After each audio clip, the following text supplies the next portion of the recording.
Right here. All right. Okay, you're going to introduce yourself. I am going to introduce myself. Yeah. Or unless you want to introduce me. Well, I just wanted to say Yeah. just a couple of words. Thank you all for braving the rain to come out. I'm Beth Kelsey, if you don't know. Anyhow, so we found out about Joe and his garden from a newspaper article in the Press Enterprise. And so Barbara, my sister-in-law, and I, Pat's got a copy of it if you happen to want to read it. I was going to bring mine and then forgot, but anyhow. So Barbara, my sister-in-law, and I, we took a trek down there one day when the garden was having their ribbon cutting ceremony. And then we got a tour of the garden. So impressive. It is just, it's just one of the coolest places I've ever been. It's not like you'd think about an English garden where it's all like pristine and so forth. It's kind of nature, as nature is by herself. The way nature just does her own thing. Lots and lots of trees, and they do everything organically with composting and so forth. And so after our presentation today, we're going to have a little sign-up sheet. So if anybody would be interested, our little committee thought that it would be nice if we could maybe have a group go down. A field trip, yeah. They'll provide us with a personal tour. Oh, absolutely. Not when it's raining. No. We'll wait until it's a little nicer out. Exactly. But we'll have a sign-up after the presentation today. So if you'd like to go down, we'll have a little group and go down and visit Joe and his wife Liz and have a tour of the garden, which I would love to see again. Absolutely. I'm going to go down and take some, and if you have pots and stuff you don't need.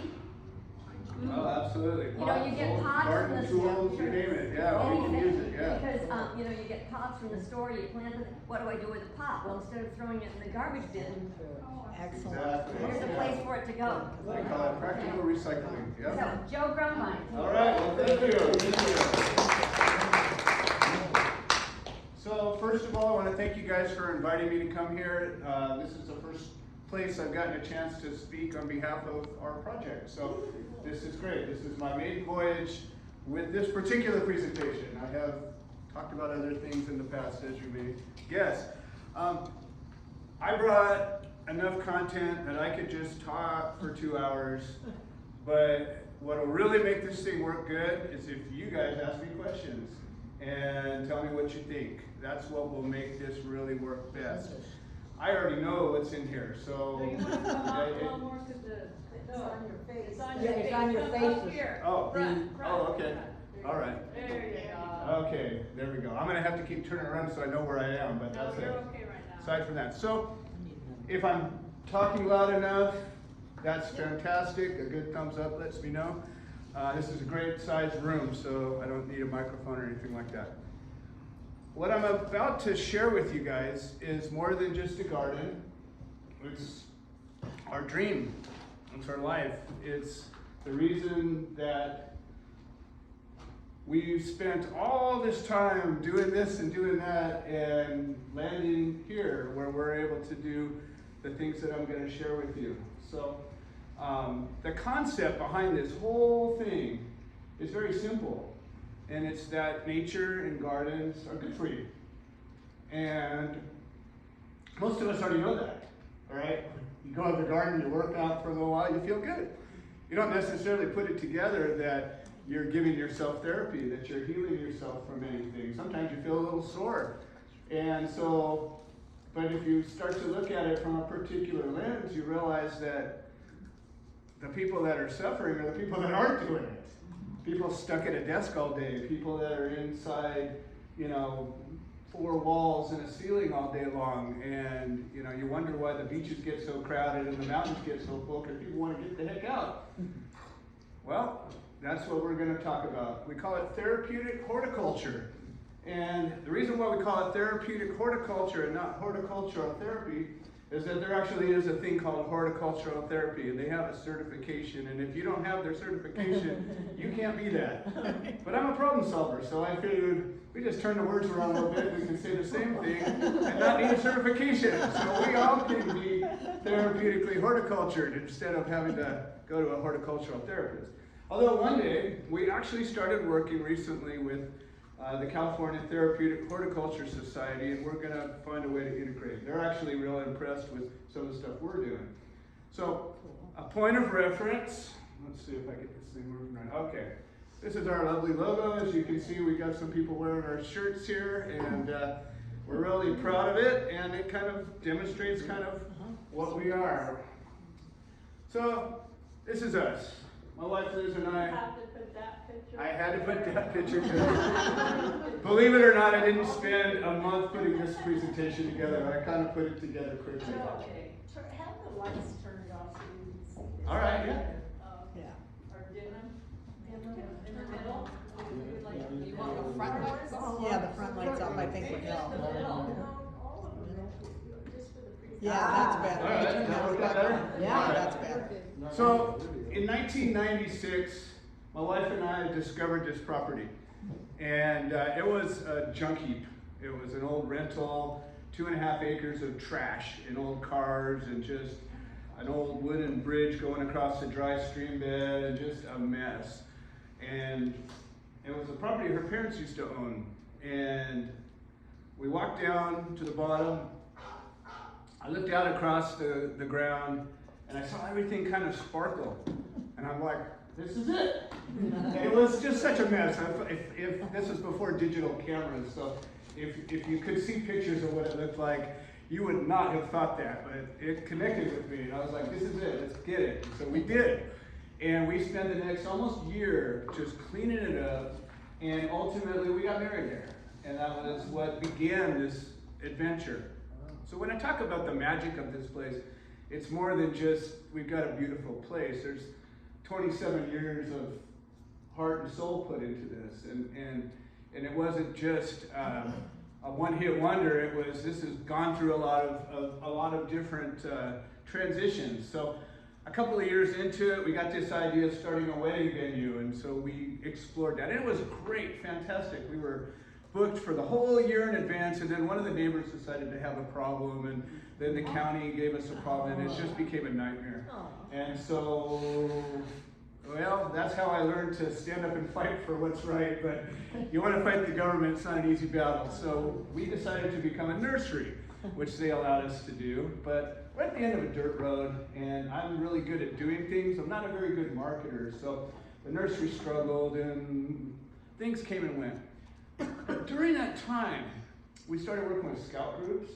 We had church groups coming out. We had a little community garden we had set up, and we realized early on that this is a thing. It's a thing that is bigger than just a business. People would come, and you know, we have a little fire pit, and people would come and sit down and just, when they were having a problem, struggling with grief, or just having a bad day, and they'd always come and say, hey, you know, this place is healing, you know, we feel so much better, and you just don't forget that kind of stuff. And we started doing open house Easter and Thanksgiving, so sort of created this little community around what we were doing. And so Easter come along, and it went from 5 to 10 to 15 to 20 to 50 kids would be showing up, and we have this Easter egg hunt across the whole grounds, and it was incredible. And literally, I'd have to line them up from the bottom of the hill to the top, and I'd start tapping heads so they'd go running out without running over each other, and it was amazing. I wish we had all the videos of that. There probably are some somewhere, but 20 years we did this. Thanksgiving, we have just come, whoever, you know, it was like the Pilgrims and the Indians, you know, just come on, let's have a meal together. Nancy shared a few meals with us over there, and it was amazing. 50, 70 people sometimes. Laid these tables out, and I deep fried turkeys and the whole deal, and nice campfire afterward, and just so much fellowship and community, and it was, you just felt really good, right? And so those are all the things that kind of, it's the foundation that brought this together. Well, at the same time, we started a business where we were making natural products, skincare products and that sort of thing. And we were growing the ingredients for these products on the property. So that's where sort of the farm sort of began. And we were just doing it for ourselves because we were gonna either buy the stuff from somebody, or we were already growing it to get a better quality of stuff when it's fresh. So that was that was what happened. So let's fast forward to today.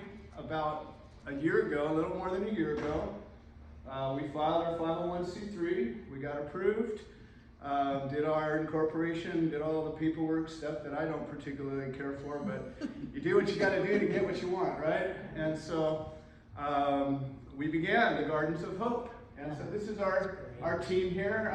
I'm a director, my wife. We've got Shelly Bates here. She's one of our directors. We got Liz McDuffie, who would have been here, but she got ill today. She's a fundraiser and a program director. And then we have two advisors that are veterans, and we'll get into that a little bit more, but that's one of the reasons that we operate as a nonprofit, is so that we can offer services for veterans.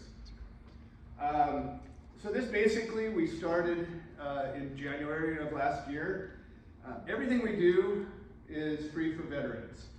So as a nonprofit, people have a misconception of what a nonprofit is, and some people think it should be like a church or something where, you know, everything's given away, and people don't realize it's a business that's set up in a particular way that needs to be able to perform a service or whatever its mission is, and it needs to raise enough money so it can do it.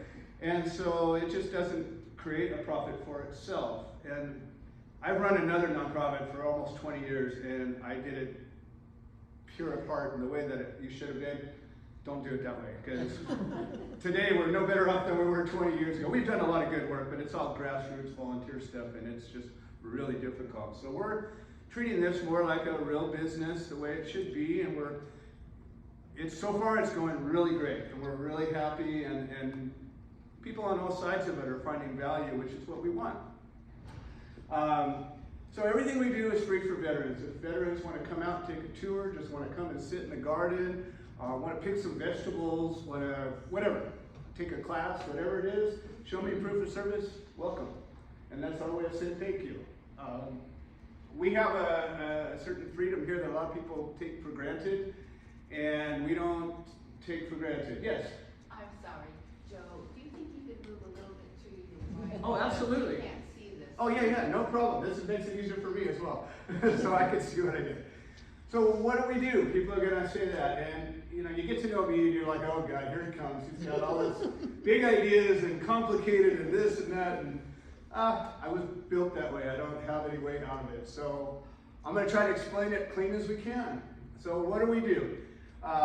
We offer classes and workshops. We're signed up with the Riverside County Department of Mental Health, and actually next week they're bringing their first session in, and they're using our gardens as a clinic, and it's fantastic. And we're really excited to be working with them. This has been 6 months in the works, and finally on the 29th it gets launched. So we're ready to get started. And so the idea of that is, you know, people suffer from depression, anxiety, mental illness, addiction, all kinds of problems, right? We all have something wrong with us, or at least I do.